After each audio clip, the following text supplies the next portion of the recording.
Hi എല്ലാ പ്രിയപ്പെട്ടവർക്കും P S C mind ബൂസ്റ്ററിന്റെ SCRT സീരീസിലെ മറ്റൊരു ക്ലാസ്സിലേക്ക് ഹാർദമായ സ്വാഗതം.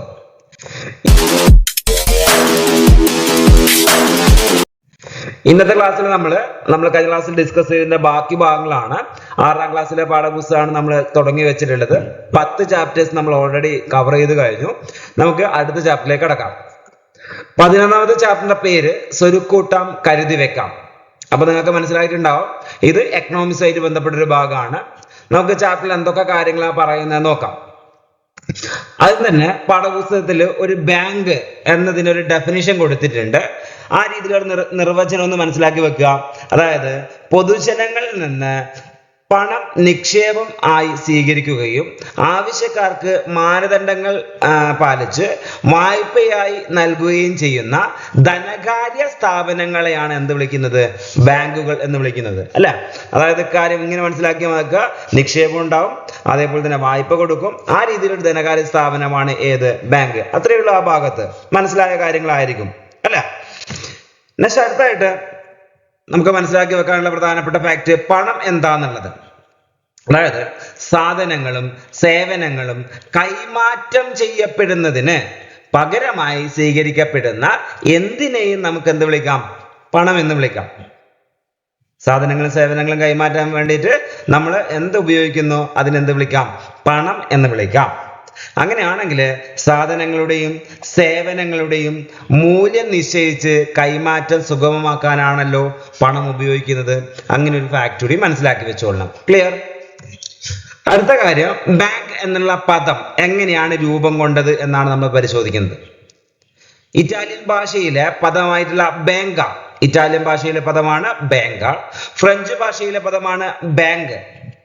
ഈ പദങ്ങളിൽ നിന്നാണ് ബാങ്ക് എന്നുള്ള ഇംഗ്ലീഷ് പദം രൂപം കൊണ്ടിരിക്കുന്നത്. ഇറ്റാലിയൻ വാക്ക് ഏതാ? ബാങ്ക. ഫ്രഞ്ച് ഭാഷയിലെ പദം ഏതാ? ബാങ്ക്. ഈ രണ്ട് പദങ്ങളുടെ മീനിങ് എന്താണെന്ന് ചോദിച്ചു കഴിഞ്ഞാല് ബെഞ്ച് എന്നാട്ടോ. ഓക്കെ. അപ്പൊ എന്തുകൊണ്ടായിരിക്കും ഈ ബെഞ്ച് എന്നുള്ള പദം ബാങ്കിന് ഉപയോഗിക്കാൻ കാരണം? അത് പരിശോധിക്കാം. അതായത് ഇറ്റാലിയൻ തെരുവുകളില് സ്വർണവും വെള്ളിയും ഒക്കെ ഈടായി സ്വീകരിച്ച് വ്യാപാരികൾ പണം കടം കൊടുത്തിട്ടുണ്ടായിരുന്നു. നാണയങ്ങൾ നിരത്തി വെച്ച ബെഞ്ചുകളിൽ ഇരുന്നാണ് അവർ ഈ ഇടപാടുകൾ നടത്തിയത്.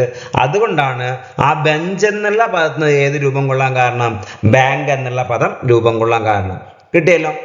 ആ രീതിയിലൊരു ഫാക്ട് ഈ ഭാഗത്തിലൂടെ നിങ്ങൾ മനസ്സിലാക്കിക്കൊള്ളണം. കിട്ടിയല്ലോ? അടുത്തായിട്ട് നമ്മുടെ ഇന്ത്യയിലെ ബാങ്കിന്റെ രൂപീകരണമൊക്കെയാണ് അടുത്തായിട്ട് നമുക്ക് നോക്കുന്നത്. അതായത് ഈസ്റ്റ് ഇന്ത്യ കമ്പനി അല്ലെ, ആ ഈസ്റ്റ് ഇന്ത്യ കമ്പനിയുടെ വരവോട് കൂടിയാണ് ഇന്ത്യയിൽ പുതിയൊരു ബാങ്കിങ് സമ്പ്രദായത്തിന് തുടക്കം കുറിച്ചിട്ടുള്ളത്. അപ്പൊ ഇന്ത്യയിലെ ബാങ്കിങ് സമ്പ്രദായത്തിന് തുടക്കം കുറിക്കാൻ എന്ത് കാരണമായിട്ടുണ്ട്? ഈസ്റ്റ് ഇന്ത്യ കമ്പനിയുടെ വരവ് കാരണമായിട്ടുണ്ട്. പിന്നീട് ഇന്ത്യയിലെ ആദ്യത്തെ ബാങ്ക് അതാണ് ബാങ്ക് ഓഫ് ഹിന്ദുസ്ഥാൻ. സ്ഥാപിതമായ വർഷം 1770. ഇന്ത്യയിലെ ആദ്യത്തെ ബാങ്ക് ഏതാ? Bank of Hindustan. ഏത് വർഷം സ്ഥാപിതമായത്? 1770. അതായത് ഇംഗ്ലീഷ് ഈസ്റ്റ് ഇന്ത്യ കമ്പനിയുടെ വരവോടുകൂടി. പിന്നീട് മനസ്സിലാക്കി വെക്കുക, കേരളത്തിലേക്ക് വരികയാണെങ്കിൽ കേരളത്തിലെ ആദ്യത്തെ ബാങ്ക് ആണെങ്കിൽ അതിന്റെ പേരാണ് നെടുങ്ങാടി ബാങ്ക്. ആരാ സ്ഥാപിച്ചത്? അപ്പു നെടുങ്ങാടി കേട്ടോ. അപ്പു നെടുങ്ങാടി സ്ഥാപിച്ച ബാങ്കിന്റെ പേരാണ് നെടുങ്ങാടി ബാങ്ക്. അതേപോലെ തന്നെ മനസ്സിലാക്കി വെക്കുക, അത് രൂപീകരിച്ച വർഷം 1899. 1899 കോഴിക്കോട് ആസ്ഥാനമാക്കിയിട്ടാണ് കേരളത്തിലെ ആദ്യത്തെ ബാങ്കായ നെടുങ്ങാടി ബാങ്ക് രൂപീകൃതമാകുന്നത്.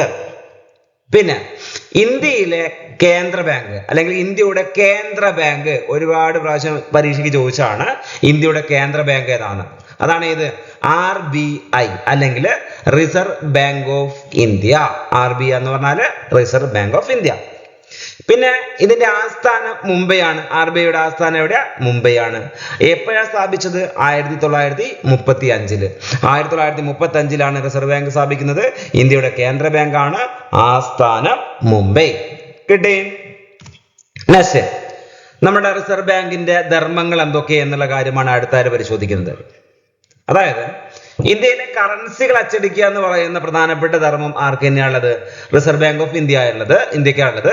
എന്നാൽ 1 രൂപ നോട്ട് ഒഴികെയുള്ള നോട്ടാണ് ആരടിക്കുന്നത് മനസ്സിലാക്കി വെക്കുക? RBI അടിക്കാറുള്ളത്.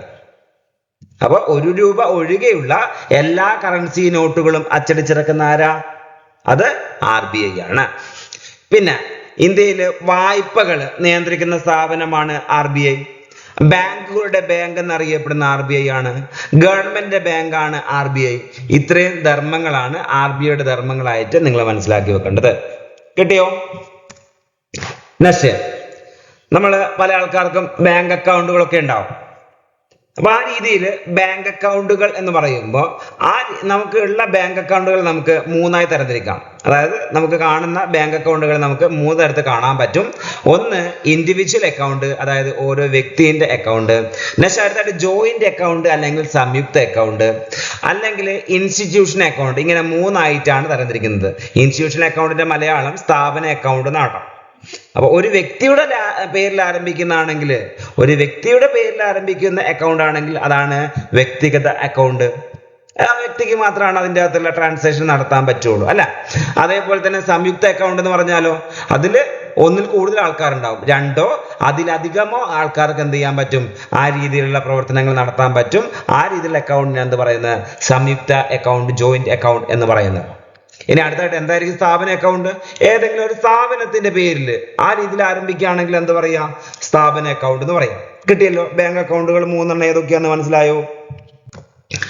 അടുത്ത കാര്യം, നമ്മുടെ നിക്ഷേപങ്ങൾ. പൊതുവെ ബാങ്കിലൊക്കെ നിക്ഷേപിക്കുന്ന സമയത്ത് നമുക്ക് നാല് രീതിയിലുള്ള നിക്ഷേപങ്ങൾ കാണാൻ പറ്റുക.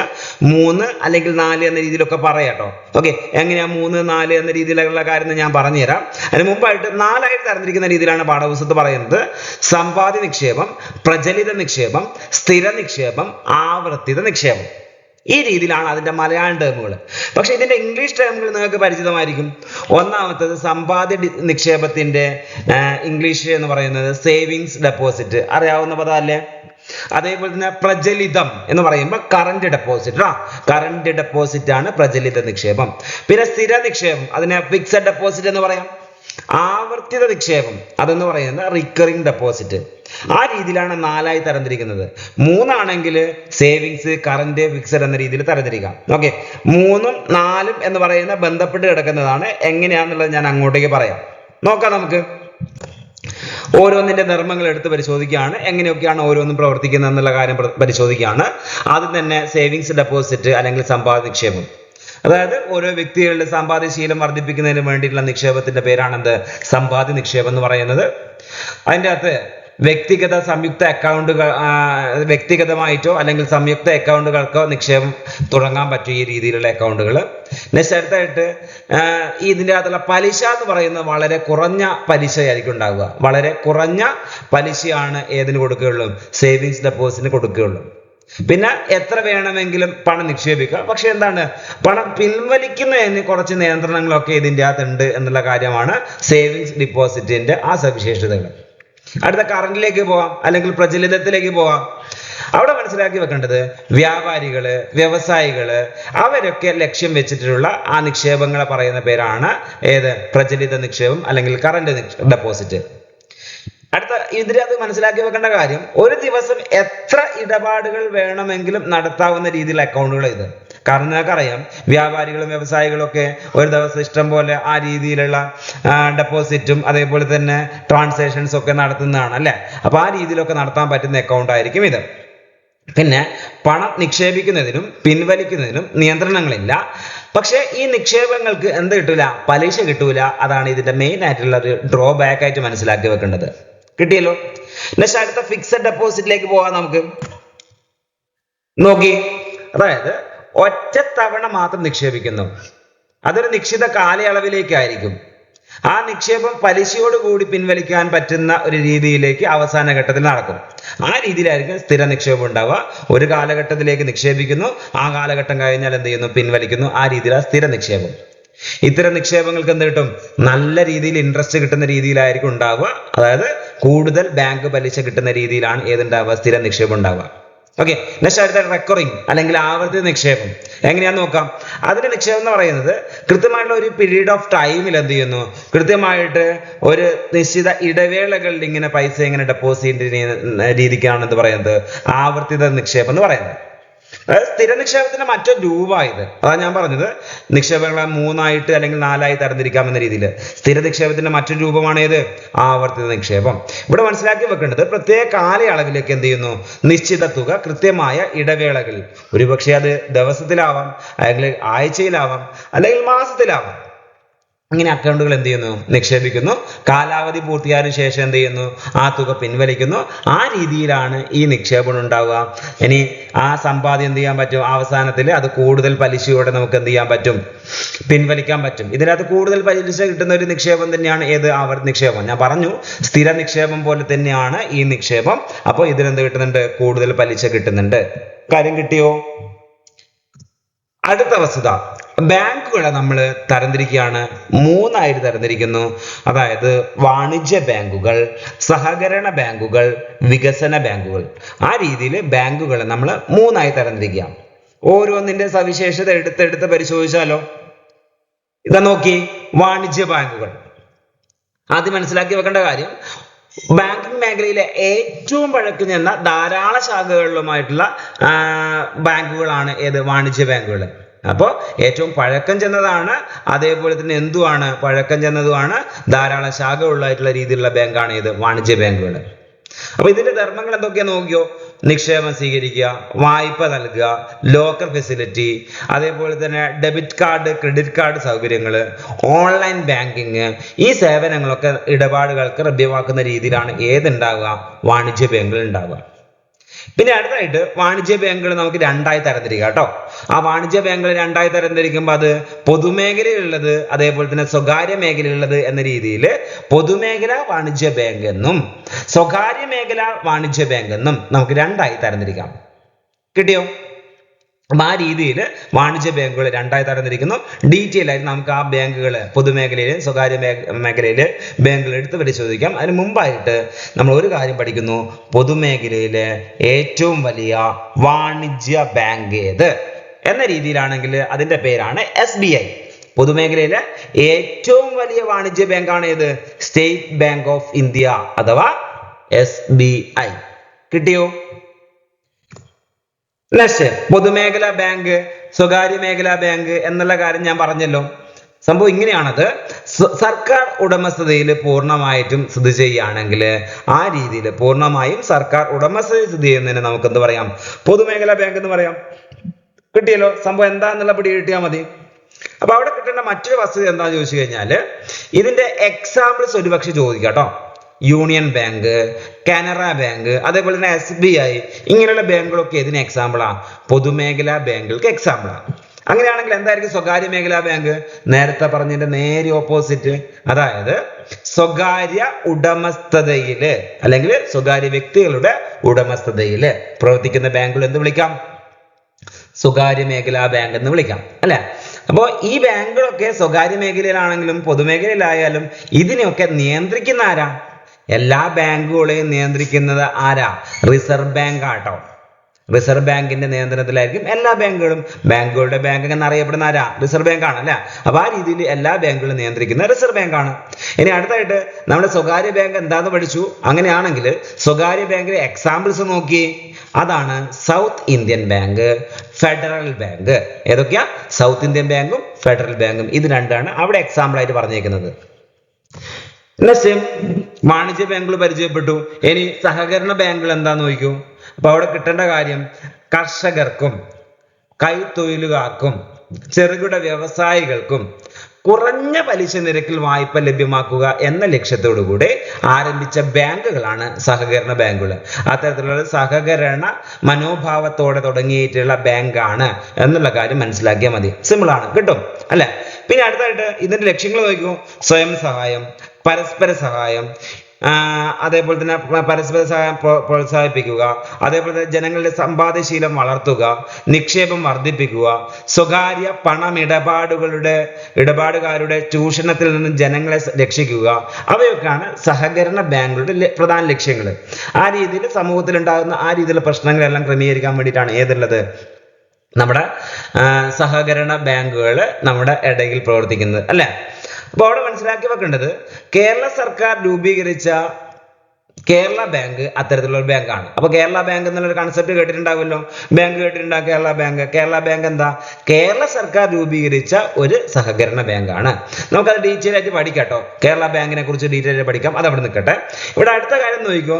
ഗ്രാമീണ മേഖലയിലും അതേപോലെ തന്നെ നഗരപ്രദേശങ്ങളിൽ നമുക്ക് ഏത് കാണാൻ പറ്റും? സഹകരണ ബാങ്കുകൾ കാണാൻ പറ്റും.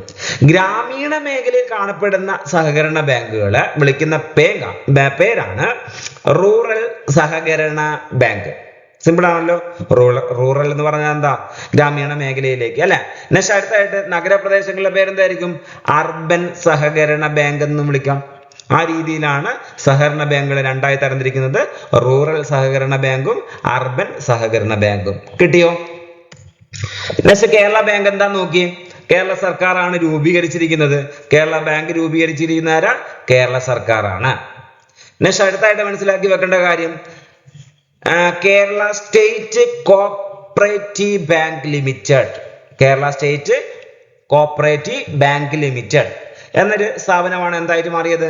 കേരള ബാങ്ക് എന്ന രീതിയിലേക്ക് മാറുന്നത്. ഓക്കെ.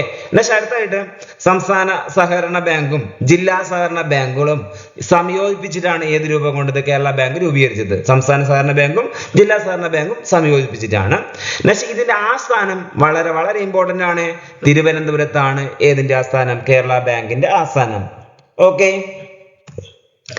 നെക്സ്റ്റ് അടുത്ത വിഭാഗം വികസന ബാങ്ക് അല്ലേ. അതായത് വ്യവസായ, വാണിജ്യ, കാർഷിക രംഗങ്ങളിൽ ദീർഘകാല വായ്പകൾ നൽകുന്ന ബാങ്കുകൾ നമുക്ക് എന്ത് വിളിക്കാം? വികസന ബാങ്കുകൾ. വികസന പ്രവർത്തനങ്ങൾക്ക് വേണ്ട രീതിയിൽ ഫണ്ട് നൽകുന്ന ബാങ്കുകളാണ് ഏത്? വികസന ബാങ്കുകൾ എന്ന രീതിയിൽ ഓർത്തോളാം. അങ്ങനെയാണെങ്കിൽ അതിന്റെ എക്സാമ്പിൾസ് എന്തൊക്കെയായിരിക്കും? IFCI, അതായത് industrial finance corporation of India എന്നൊരു സ്ഥാപനമുണ്ട്. ഓക്കെ, അതാണ് വികസന ബാങ്കുകൾ ഒരു എക്സാമ്പിൾ. പിന്നെ അടുത്ത വളരെ വളരെ ഇമ്പോർട്ടന്റ് ആയിട്ടുള്ള എക്സാമ്പിൾ നബാർഡ്, അതായത് ദേശീയ കാർഷിക ഗ്രാമ വികസന ബാങ്ക്. പഠിക്കട്ടോ, ഡീറ്റെയിൽ ആയിട്ട് നബാർഡിനെ കുറിച്ചുള്ള നമുക്ക് പഠിക്കാം. അവിടെ നിൽക്കട്ടെ. എന്തായാലും ഇപ്പം ഈ രണ്ട് ബാങ്കിന്റെ പേര് ആലോചിച്ച് വെക്കുക. IFCIയും നബാർഡും ആണ് വികസന ബാങ്കുകൾക്ക് എക്സാമ്പിൾസ്. നെക്സ്റ്റ് അടുത്തായിട്ട് നമ്മളിപ്പോൾ ഏറ്റവും കൂടുതൽ ഉപയോഗിക്കുന്ന രണ്ട് കാർഡുകൾ, ക്രെഡിറ്റ് കാർഡ് അതേപോലെ തന്നെ ഡെബിറ്റ് കാർഡ്. അതായത് നമ്മൾ പണമിടപാടുകൾ ഇപ്പൊ പണത്തിന് പകരമായിട്ട് നമ്മൾ ഏത് ഉപയോഗിക്കും? ഡെബിറ്റ് കാർഡും ക്രെഡിറ്റ് കാർഡും ഉപയോഗിക്കും അല്ല. അതായത് പണം കൈവശം കരുതണ്ട എന്ന രീതിയിലാണ് ഏതിന്റെ നമ്മളെ ഗുണമായിട്ട് കണക്കാക്കേണ്ടത്? ക്രെഡിറ്റ് കാർഡിന്റെ ഡെബിറ്റ് കാർഡിന്റെയും ഗുണമായിട്ട് കണക്കാക്കേണ്ടത്. അങ്ങനെയാണെങ്കിൽ ഇവിടെ ക്രെഡിറ്റ് കാർഡ് ഡെബിറ്റ് കാർഡ് നമ്മളെ വ്യത്യാസം നോക്കാം. നമുക്ക് ആദ്യം മനസ്സിലാക്കി വെക്കേണ്ട കാര്യം, അക്കൗണ്ടില് പണമുണ്ടെങ്കിൽ മാത്രമേ ഡെബിറ്റ് കാർഡ് ഉപയോഗിക്കാൻ കഴിയുകയുള്ളൂ. നമ്മുടെ അക്കൗണ്ടിൽ എത്ര പണം ഉണ്ടോ അത്രയും പണം നമുക്ക് എന്ത് ചെയ്യാൻ പറ്റും? ഡെബിറ്റ് കാർഡ് ഉപയോഗിച്ചുകൊണ്ട് നമുക്ക് ട്രാൻസാക്ഷൻസ് നടത്താൻ പറ്റും അല്ലെ. എന്നാൽ ക്രെഡിറ്റ് കാർഡ് എന്ന് പറഞ്ഞാൽ പല ആൾക്കാരും ഉപയോഗിക്കുന്നതായിരിക്കും. അക്കൗണ്ടിൽ പണമില്ലെങ്കിലും ഇടപാടുകൾ നടത്താൻ സഹായിക്കുന്ന കാർഡാണ് ക്രെഡിറ്റ് കാർഡ്. അപ്പൊ മനസ്സിലാക്കി വെക്കേണ്ട മറ്റൊരു വസ്തുത, ക്രെഡിറ്റ് കാർഡ് ഉടമകൾക്ക് നിശ്ചിത ദിവസത്തേക്ക് എന്ത് ചെയ്യാൻ പറ്റും?